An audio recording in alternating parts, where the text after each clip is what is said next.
Hi guys, welcome to another episode of the Tincture of Sense. Now on today's episode, I'm not going to be asking you any questions. I'm just going to be telling you, I'll be giving you some information.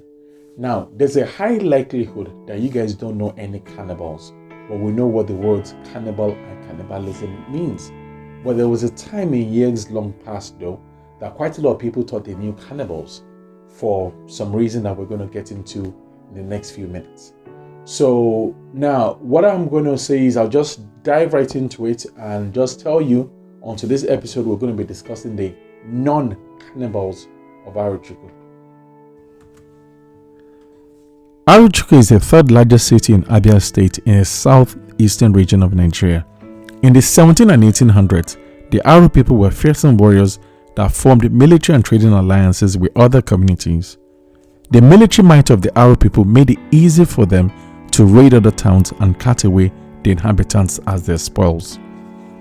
Because the captives were never seen again, it was rumored that the Aro people were cannibals.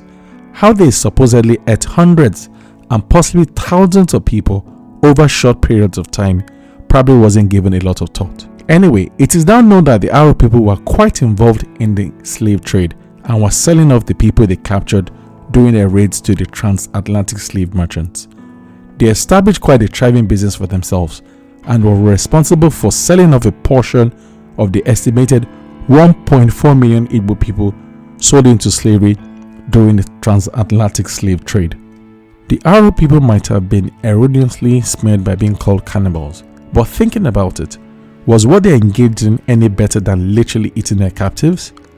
The slave trade, as destructive as it was, is still being perpetrated in some form or another in various parts of the world to this present day. Stories of people being trafficked into prostitution or being forced into unpaid domestic labor abound. It's preposterous how people look at other human beings and see naira, dollar or pound signs. Because people are still being tricked into these terrible situations each and every day, it's high time we made them more public and call them out for what they really are: modern day slavery. The slave trade of the Aro people was mistaken for cannibalism, or was called cannibalism by some people. They just didn't know better.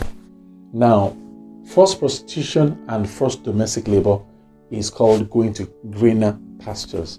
We know better. We should be able to do better. Euphemisms are being used to disguise and hide the brutality of what is actually happening, and it's high time they're stopped. Now, this is the Tincture of Sense. You might not need it, but you might know someone else that does. Thanks for watching, and look out for our next video next week.